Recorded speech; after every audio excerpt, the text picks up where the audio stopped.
So the sequel to 2009's Avatar has finally made its debut after over a decade, and it's something that I've been looking very much forward to for a long time.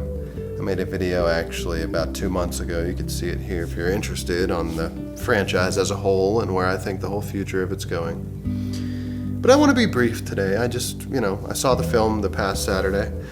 I didn't intend on making a review on it, but I feel so strongly about it, and I hear so many negative voices out there that I wanted to just add a little bit of positivity to the entire conversation, because I was blown away by this film. And I was very excited for it. But I had my concerns. I mean, it's 3 hours long. That's hard to sit through.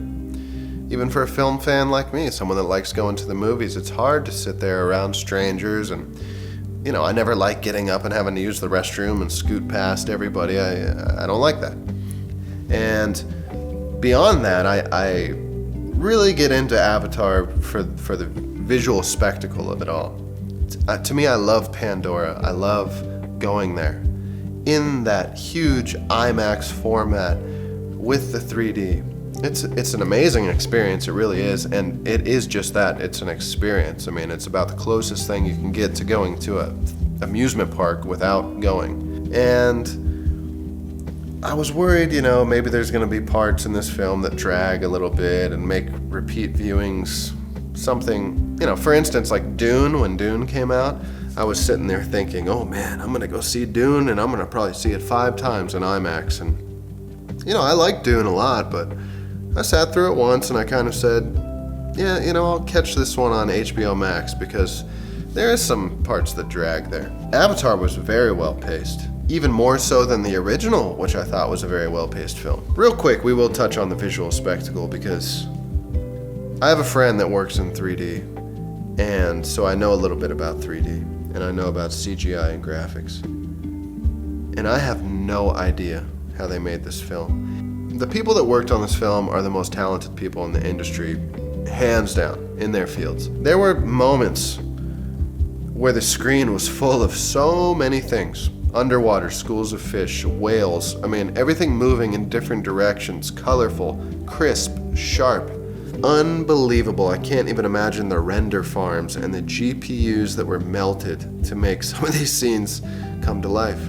And they do come to life. And there's a scene when all the characters go underwater for the first time and the camera finally submerges, and this little magical piece of music comes on. It's like the film is winking at you, it knows how good it is. And what I love about this film is there's moments like that it just lets you hang out. It's not trying to rush you through every story beat. There's moments where you're just swimming around with the characters, looking at the fish. And I love that. That's a lot of what I'm there for. But we won't stay on this whole visual spectacle thing forever, because I think everyone does agree on that, at least. Many of the detractors of this franchise argue that the stories are horrible, or so simple, or rip-offs, and a lot of people are trying to make that point again about this film. And I just don't get it. I really, truly don't get it. I think that Avatar suffers from this solely because it's the biggest film ever made. Whenever things get really big, that means a lot of people like it. That means that there's going to be a whole nother mass of people that kind of get a kick out of disliking it. Makes them feel smart. Makes them feel like they know something that everyone else doesn't know. Oh, that's a rip-off of Dances with Wolves. Oh, that's a rip-off of Ferngully and Pocahontas. Oh, this movie is just like the last one. No, it's not. Stop. This film has a story. It's got some pretty complex characters. People make there's some character growth throughout this film. I'll just leave it at that. I don't want to get too involved in, even kind of giving you a hint of what happens. But by the end of the film, I was very excited to see how some of these relationships manifest in the next entry. And I'm going to tell you something right now. There's articles even out currently that are trying to say that Avatar didn't meet its box office debut expectations. I'm not worried about that. This film is going to be a word-of-mouth hit, just like the original was.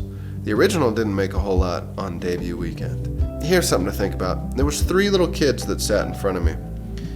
They couldn't have been over 7 years old, the oldest one, and I got a little worried when I saw this because I said, oh geez, 3-hour movie?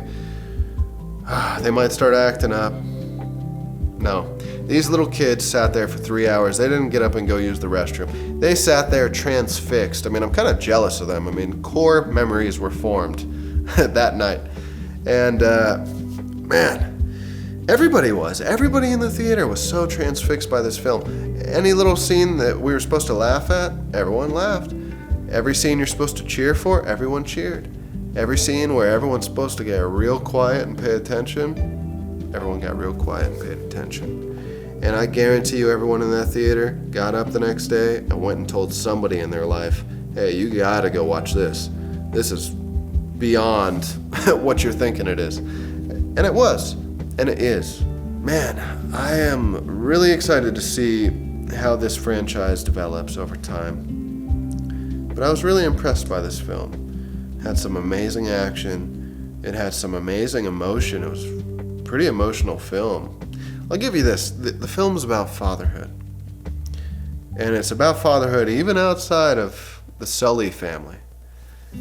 Some interesting stuff going on in this film. It's just one of those movies you walk out of it and you think about it for the rest of the night and the next day, and you're just kind of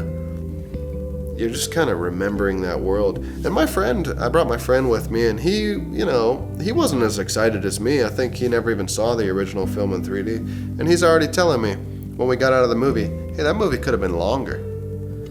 I'm gonna go take my mom or grandma to go see that movie.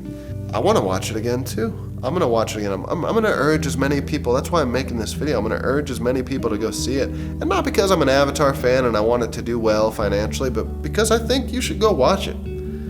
It's an experience. It's something very rare. And when this stretch of films is over with, and they're not running in theaters anymore, it's gonna be over. There's not gonna be any more James Camerons left when James Cameron is gone. And this is a guy who's had a little bad press lately, but he knows what he's doing, man. He's probably the greatest director ever. In my book, he is my favorite director. I really respect what he does in terms of entertainment. There's other directors out there, and I really enjoy their work. Don't get me wrong. And it's very hard to pick favorites. But the way that James Cameron puts movies together with a sense and an urgency on entertainment and spectacle, I really respect it. And he knows how to build worlds. He gave us Terminator, and then he gave us Terminator 2, and he really built that world out. Ridley Scott gave us Alien, and he really built it out with Aliens. And Titanic is a masterpiece. I don't care what anyone says. Avatar is a masterpiece, and this film's a masterpiece. And for me, and I've had to think about this, but I rate it a 10 out of 10. If you see it in IMAX 3D, I really don't know what more you could want. If the story doesn't strike you, I don't know. I think that you're missing the point, honestly. If that's your big gripe here, I think that you're missing the point, And everyone's entitled to their own opinions, but I'm entitled to mine. And I love this movie. I'm gonna wrap it up. I'm rambling on. I just got off work. I didn't even really plan on making this video, but here it is. So I hope you go out and watch this. You really should.